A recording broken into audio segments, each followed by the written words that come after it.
This is Art and Arts lesson. Assalamu alaikum and welcome to English lesson. In today's lesson we will talk about conditionals. This is part 2 of conditionals lesson. In previous part we have talked about what conditionals are and discussed zero and first conditionals in detail.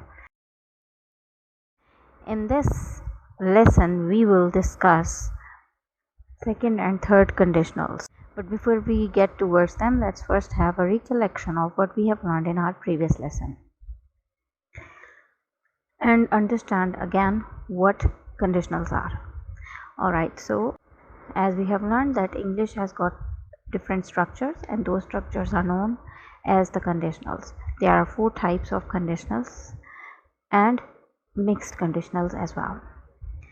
Every conditional sentence has 2 parts, the if clause and the main clause. We write if clause first and then the main clause, and we can write it other way around as well, as we can write the main clause first and if clause next. But there is just one thing that we need to understand when we do that. When we are starting the sentence with if clause for all of the conditional sentences, we have to put a comma after the if clause ends and then write the main clause. But if we are starting the sentence with the main clause first, then we are going to omit the comma and we are just going to write both of the clauses together without the comma. And this is the rule that we follow for all of the conditional sentences. Now, every conditional sentence has got its structure. Every conditional sentence has got its own tense and its own way to do it and the reason why it is done. In part 1 we have discussed zero and first conditionals.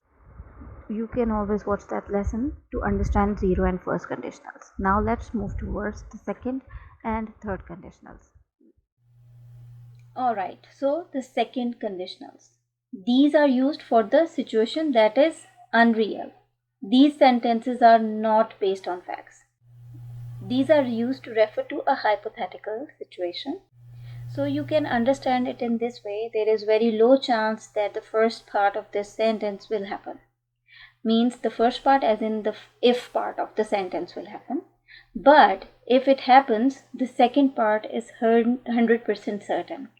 You will understand when we will discuss it through the examples. Alright. Now first let's give a look at the sentence structure of the second conditional sentences. As we all know, there are 2 parts of each conditional sentence. So if clause and main clause. So the if clause of the second conditional is in if plus simple past, and the main clause is in would, wouldn't plus verb infinitive. Or we can always replace would with could. We will discuss it through the examples. Now let's give a look at a few examples. If I won the lottery, comma, I would travel around the world.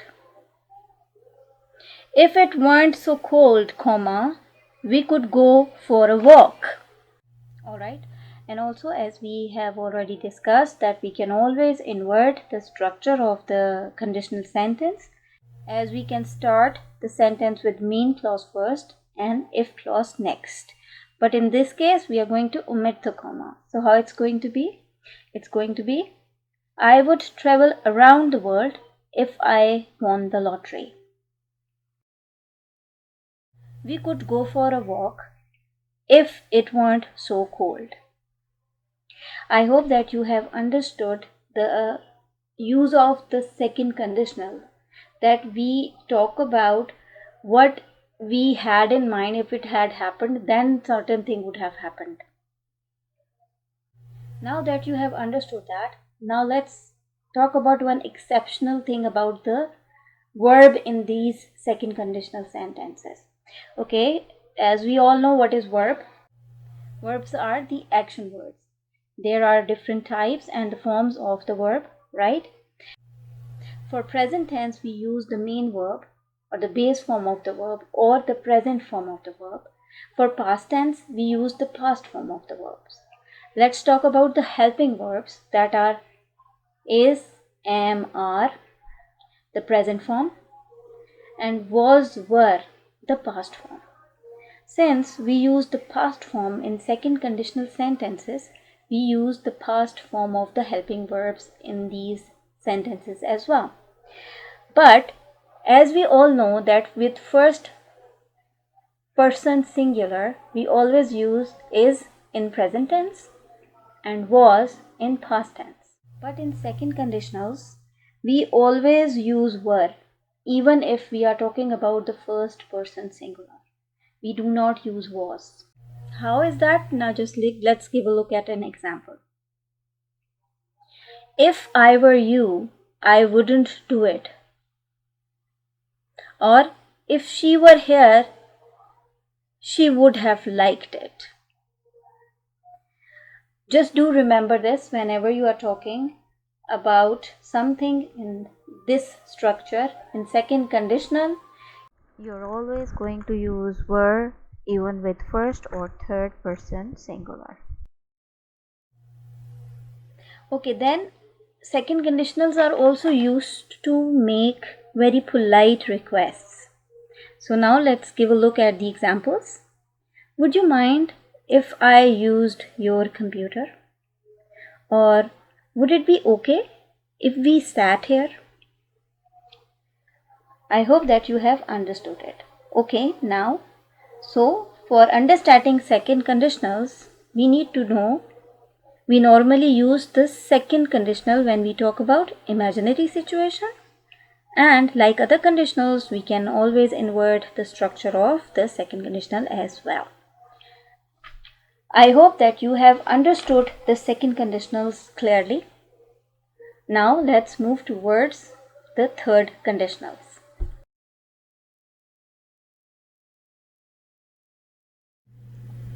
Alright, so we often use the third conditionals to express regrets. Regrets about describing things we are sorry happened or that they didn't happen. Now let's give a look at the sentence structure of the third conditional sentence. If clause, main clause. The if clause is in if plus past perfect tense, and the main clause is would plus have plus past participle. I hope that you know what is past participle. Past participle is the third form of the verb. So let's give a look at the example. If it had rained, comma, we could have been wet. If you hadn't invited me out, comma, I would have stayed in all day. Or just like other conditional sentences, we can invert the sentence structure and can write the main clause first. And then what we do? Exactly, we omit the comma when we are starting the sentence with the main clause. So we could write, we could have been wet if it had rained. Or I would have stayed in all day if you hadn't invited me.